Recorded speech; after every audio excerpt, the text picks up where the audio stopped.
Things are gonna get better now, but you're still a drunken slob.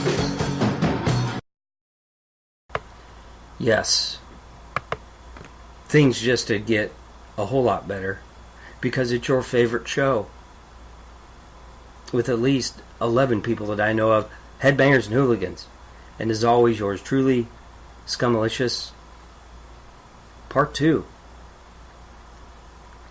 The history of the Scummy Hooligan, which is about me. And it's always about me, right? Why am I such a dick like that? It is always about me. Kind of like how when you make plans, and every time you make plans, something fucking happens and you can't do what you planned. And I'm talking about like leisure time, you know, hanging out with friends, just doing stuff that people do, that get out of the fucking house, you know, and to talk to people, interact. It's just not easy for some people. I don't know why.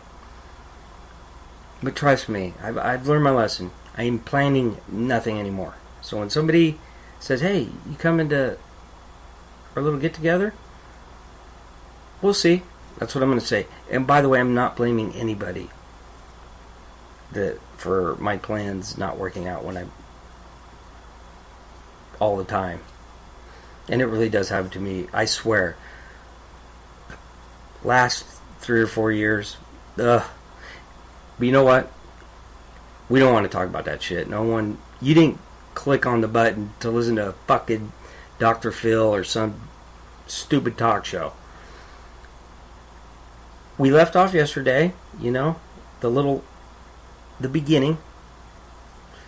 I was just a scummy junior. I was all, you know, wide-eyed. I was just discovering all this cool music. And so I'm going to fast forward to a couple years to 1994. Very, very important year. And it's incredible, and I was thinking about it this morning. I really didn't realize. Why did I just say that like that? Obviously, I'm a little distracted, but I am putting that out of my mind right now. Who gives a fuck about hanging out with people for Labor Day weekend? Anyway, I did not realize all the albums, and I'm talking big time albums as far as punk rock in 1994. Green Day, Dookie, The Offspring with Smash, NoFX, Punk and Drublick, Rancid, Let's Go, Guttermouth, Friendly People, and Face to Face, Big Choice. And you know how much I love that Big Choice album. It's in my top 50. I just reviewed it not too long ago. But there is, without a doubt, and there's no denying this important fact. Green Day definitely is the band that introduced me to all the punk bands from that era. And I love that album. I still love that album. I can't fucking stand them today. But for all these people, and listen, I do it too, all the time. Obviously, rip on these bands that I hate. But these guys that pick apart Green Day and, you know, all the earlier stuff, all their stuff is shit. No, it ain't. You know what? You probably even listen to the fucking acoustic song, Good Riddance, The Time of My Life, whatever the fuck that. They probably listen to that, and then they get on, you know, in the internet. Yeah, Green Day fucking sucks. Oh God. Hey, shut off that cassette player. I don't want him to hear that I'm listening to, you know, Green Day. And, you know, I'm guilty of it too. Dookie and Insomniac are good fucking albums. And because of them, a lot of these other bands that kind of fed on that. And there's nothing wrong with that. You know, and I've mentioned this before. How did you discover certain bands? Well, buy a cassette, and you look inside the little, you know, and you'd open it up, and it lists all the bands that they toured with and gave thanks to. That's how I found out about probably 80% of these bands. But back to Dookie and the song Longview, right? Remember the first time you seen that video. Holy fuck. Guy sitting on the couch, you're bored as fuck, and you beat off a lot, and you're staring at the television. What, like, 23-year-old guy couldn't relate to that fucking song? I still love that video. It's awesome. I think they should have showed where he was masturbating. You know, just put a little spot over it. Or is that getting it? That's probably a little over the top. But anyway, I loved it. And I love Basket Case. And I had been playing the guitar for about a year up to then. And I had learned some riffs. And, you know, I could play parts of songs and chords. But Basket Case was the first song that I ever learned on guitar. And I still play it today. I know, it's simple. I don't give a fuck. I like playing the song. You know? I'm not fucking Randy Rhoads, and I'm not going to pretend to be Randy Rhoads. I'm fucking Scummalicious. A.K.A. Scumbag. Just listen to our album. There ain't no fucking Randy Rhoads on there. You hear Joe Queer, you hear Perry Grip, and every once in a while, you know, a little Rob Ramos strung out. Not a lot. Actually, very, very little. But anyway, so Dookie, great album. And you know, When I Come Around was actually an okay song, but why do we hate it now? Because MTV fucking ruined it, and radio, and we got it, you know. Ooh, easy on the mic. Sorry. That probably didn't sound the best. Anyway, they really did ruin that song for us, but like Fuck Off and Die, the last song on that album, pretty good stuff. And I can't remember exactly what he says in that song. Like, you suck, or not. Because I think you suck. Fuck off and die. I don't know all the words, but it's a cool fucking song. And I still love their performance at the Woodstock. I do, where the mud and shit got thrown. But the lady that hosted that, and I'm sorry if I've mentioned her before, I just wanted to just fucking put a giant rag in her mouth to shut up. This 25 years later, it's Woodstock 1994. Get your hands up in the air. What the? Who the fuck are you? God, what fucking turd did she know to get that gig? Man, anyway, alright. So, I went ahead and bought Dookie the cassette. Yes, I'm still buying cassettes at this time, 1994. I know all you guys had your big nice CD collection at that time. I'm still old school, right? I like buying the cassette and put it in my little cassette holder with all my other cassettes, because I like saying that word. Next two, I bought together on the same day, Rancid, Let's Go, and Nofx, Punk and Drublet. I'm going to start with Nofx. You know, I hate Fat Mike.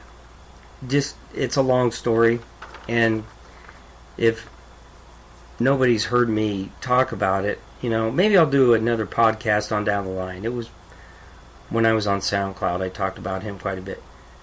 But that album, Punk and Drublet, I listened to that motherfucker literally for a year. What? Did you hear the way I just said that?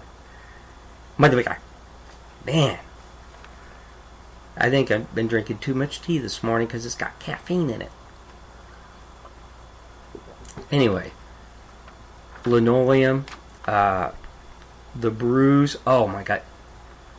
'Cause we're the Bruise, sporting anti-swastika tattoos. Man, me and the Buckster, we love that song. I still do. I don't give a fuck. I love this album. And I realized with like certain bands, you can still like the music even if you hate the fucking people in the band. Well, I mean, for the most part, you can tolerate them. And oh my god, Eric Smelly Gint, is it Gint or Gent? wow. The speed, the drums on that entire album blew me away. And that's very key, because a lot of the albums, the punk albums, California, we're talking West Coast here, all the drummers had that kind of drumming style. NoFX, Lagwagon, Pulley, Strung Out. Like, these guys are going at fucking warp speed, you know. And you could talk about all the metal drummers that were really good, and the ones today that kill it. Them punk drummers, especially the California, you know, speed skate punk, or whatever the fuck they want to call it. Those guys could definitely get after it. But yeah, Punk in Drublic, big time album that influenced a lot of other bands, and I'm gonna admit that. I know for a fact. Rancid, Let's Go, and I reviewed this album a while back. It's in my top 50. Obviously, how can you not love this fucking album? Okay, I've said it 1,000 times. Tim Armstrong, that voice, and sometimes it rubs people the wrong way. Oh, fuck Tim Armstrong. Oh, he sounds like shit. Well, at least he has his own voice. He doesn't sound like a lot of those other punk bands did, you know. That same whiny, sniveling, fucking annoying voice. But Let's Go, what an incredible album. First album that Lars played on. And Nihilism, Salvation, the video. Come on, baby, won't you show me what you got now? I want your salvation. Whoa. Hey, I actually sound like Tim Armstrong right there. Fuck, not bad. Listen to that one a lot too. And the reason that I mentioned the Buckster so much is because he was usually in the passenger seat when this shit was fucking playing in the cassette player. He was subjected to it whether he liked it or not. Poor guy. Is there any... No. It's my cassettes, and it's my car. We're not listening to your AC/DC. Not in this car, boy. Oh, I'm just kidding. But anyway, Radio, which Billy Joe Armstrong wrote that song. Don't know if anyone knew that or helped write it. 7 Years Down. Just a great fucking album. Face to Face. Big choice. And I reviewed that one too. You know, I love all the songs on there. Trevor Keith just brings it. Matt Riddle on bass. Disconnected. That was the next song. I always talk about that too. First I learned Basket Case all the way through, and then Disconnected. And I know some people are probably like, big fucking deal. Well, it was to me. And then finally, oh, and we remember too, by the way, big choice, first CD ever. And so after I played Big Choice, I was like, you know what? The CDs is the way to go. They're going to make these cassettes obsolete. Second purchase, CD, that's where Stepdad comes in. Mark Atkins, Guttermouth Friendly People. And honestly, I'd seen him on a couple, you know, I think they were inside of the Rancid album, and then, can't remember who it was, but they mentioned him too, Guttermouth. And I read in a magazine about a band saying, hey, what band that nobody knows about that you really like? Oh, it's Guttermouth. Just, you like, you know, they're kind of old school punk, you know, where they talk a lot of shit and work people up in the audience. And that's, fuck yeah, sign me up for that. And Jamie's Petting Zoo, great song. Bullshit, PC. Yeah, PC's like, get your dog's ass out of that, or no, get your dog's nose out of that other dog's ass. And I can't remember what Mark Atkins says. Then he says, it pissed me off so much that I dyed my hair, got a nose ring, and I moved to San Francisco. Oh, I know what he says. He says, that's like calling a Mexican American a Mexican. That's like calling something a black. And he says, worse yet, it's like calling a homosexual a stupid faggot. It pissed me off so much that I dyed my hair blue, got a nose ring, and I moved to San Francisco. See, Mark Atkins, just exploits that kind of shit. You know, the way people think and are fucking retarded, right? And an asshole. The way they end that album. You're a fucking asshole, fucking asshole, and I'm a goddamn asshole. Dun, dun, dun, dun, dun, dun. So this time for me, it's all the West Coast stuff. And, I do want to mention this. The Offspring. Huge album. And to think that Rancid, Nofx, and The Offspring were all on Epitaph Records. That's why I said the other day, what the fuck happened to that record label? Brett Gurewitz, the guy that played guitar in Bad Religion, started it. And I'm telling you, once you figured out the record labels that had the cool bands on it, that's, even if you didn't really know the band, you'd look at it, you see Epitaph on there, you're like, yeah, I'll buy this, gotta be good shit. Oh, what happened to that fucking label, man? All these fucking screamo fucking bands, just get the fuck out of here. Oh, just shut the fuck up. And then these kids, I wish I could scream like that. Well, I can too. I can take a shit that sounds better than that. That's what you should say.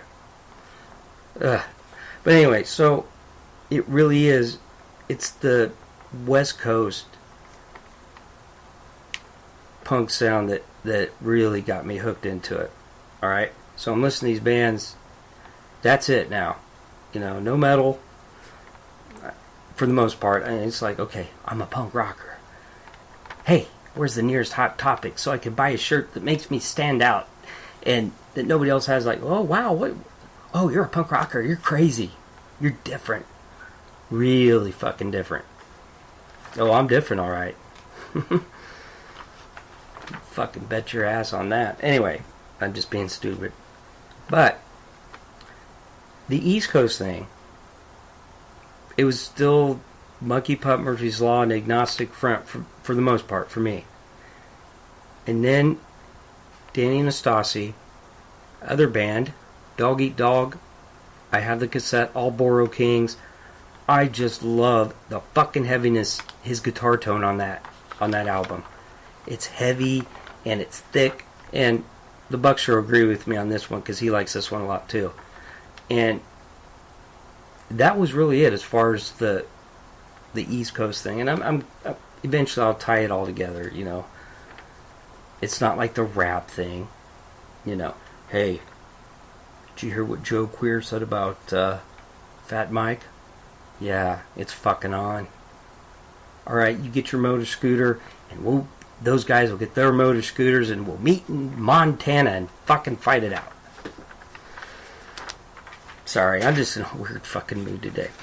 But with discovering all these new bands now, and knowing that these punk bands, they're not like the old punk bands. So who should I be listening to? You know, that was my next thing. I'd heard the Sex Pistols, but I didn't own any of their albums at that time. Never mind the Bullocks. I mean, what can you say about that? One of the greatest albums ever recorded. It's that simple.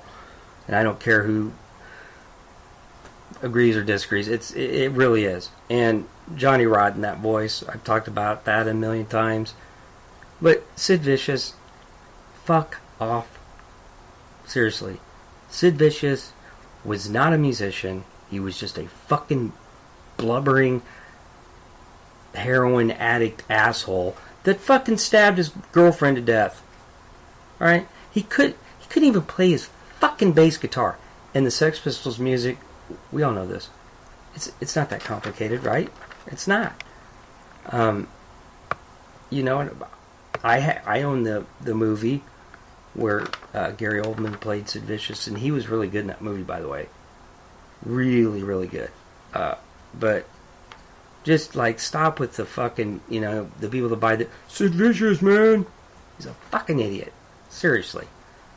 The Dead Boys, Young, Loud, and Snotty. That is an album. Stiv Bators. Talk about a unique voice, right?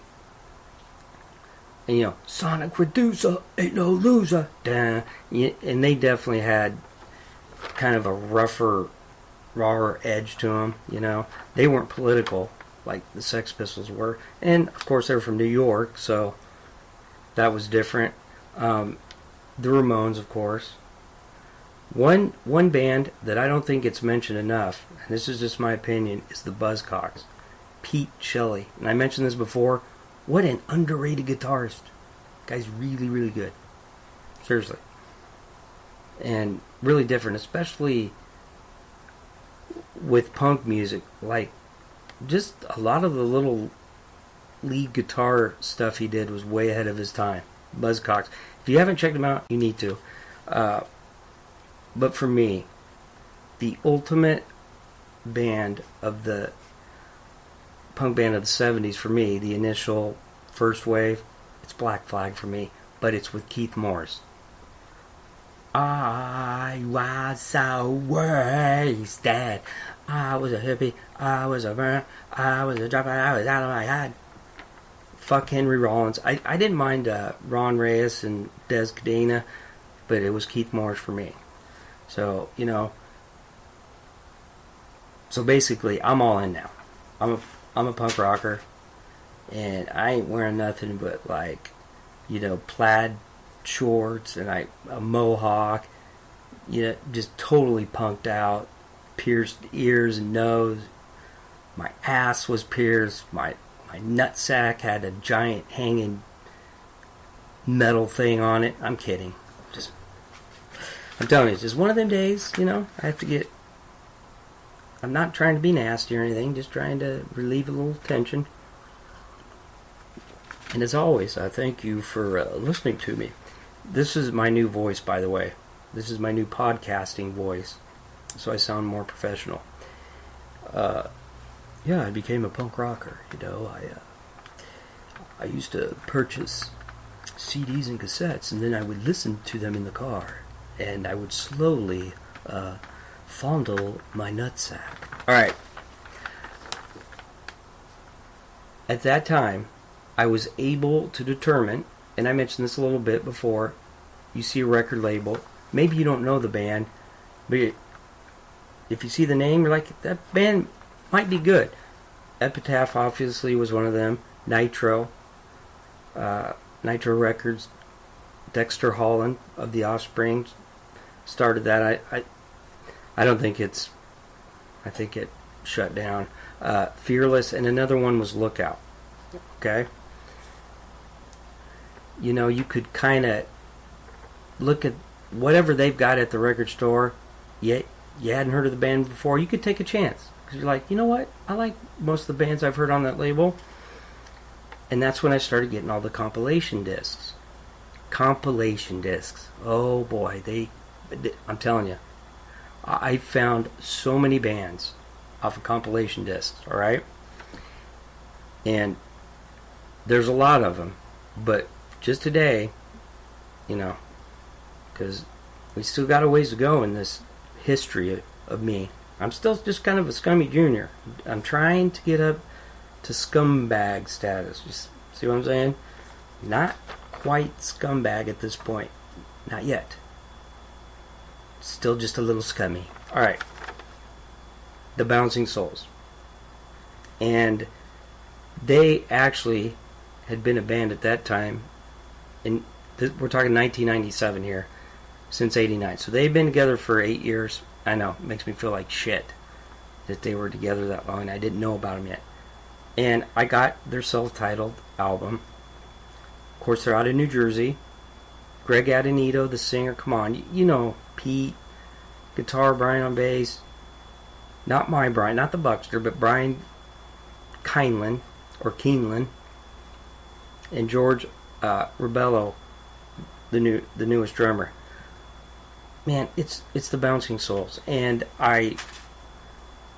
trust me, I'll talk about that later on in another show, where I met them, and they were the coolest fucking guys in the world. And after I met them, like, I will buy everything that they ever record, even if it fucking sucks. I don't care, you know. And I got the tattoo. The Bouncing Souls logo was on my arm for life. And I'm okay with that. I like it, you know. I have no problem.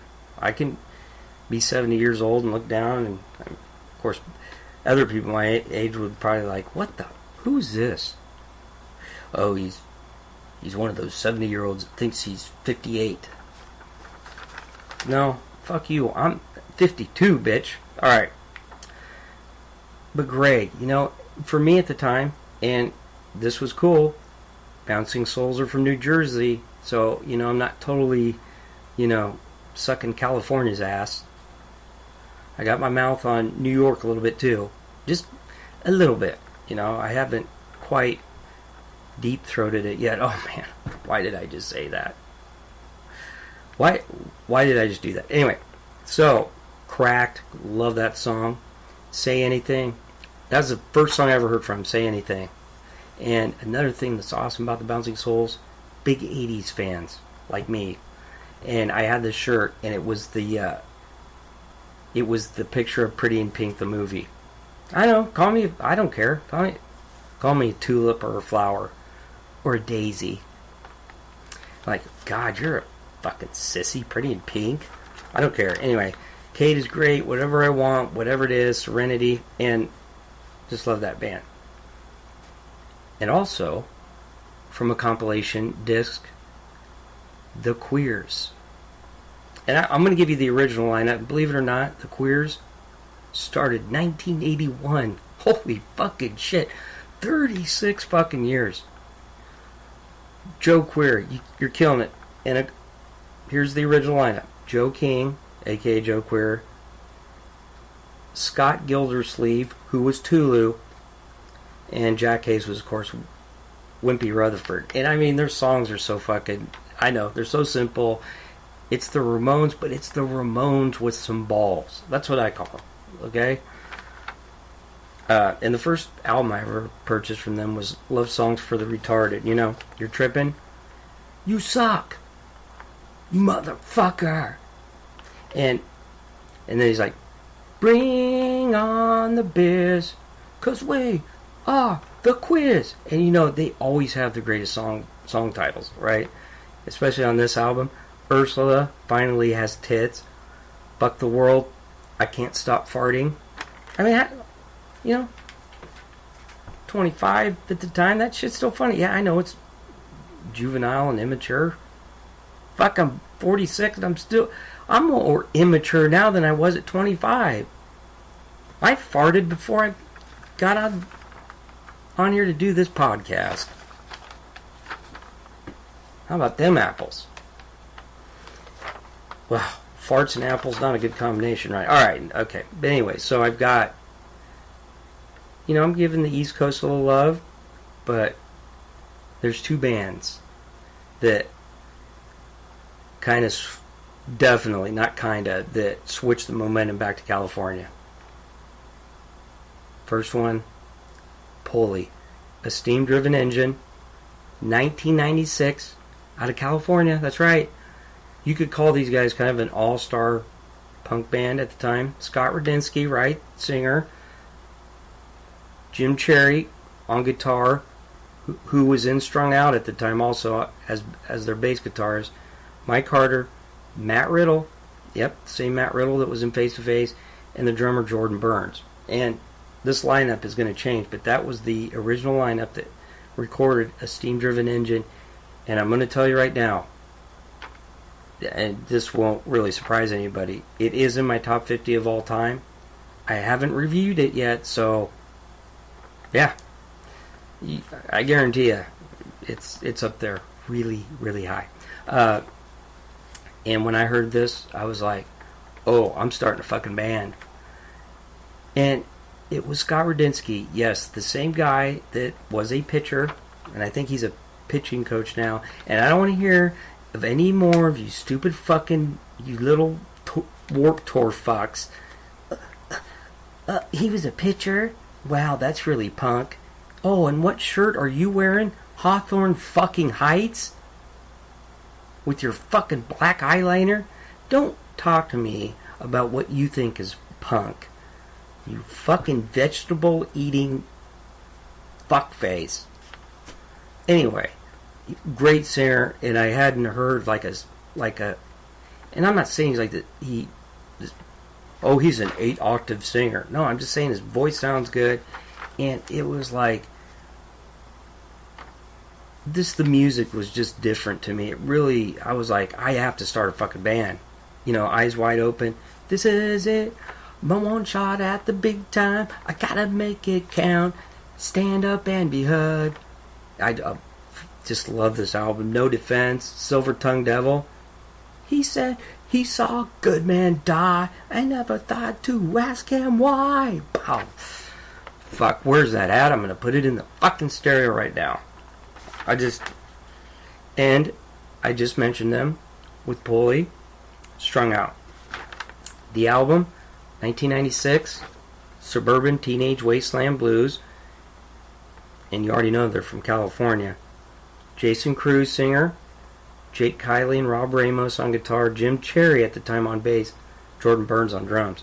Yeah, two of my favorite bands had, definitely connected there. And we all know now that Strung Out, their sound has evolved big time. Every album of theirs is kind of unique. It's, man, Suburban Teenage Wasteland Blues, it's like Pulley. It's heavy, but like the songs are so catchy, right? It's just not, it's not about just singing and saying, hey, suck my nuts. I love hearing that shit, but there's there's more depth to it. Like these two bands, they really changed the game for me personally. Strung Out and Pulley, I loved everything that up to this point, but these are the two bands like, okay, this is who I am now. Alright? I'm buying a Pulley shirt and I'm buying a Strung Out shirt, and people are going to ask me about these bands because nobody else has fucking heard of them but me, because I live in Iowa. I'm just saying, that's kind of how it went.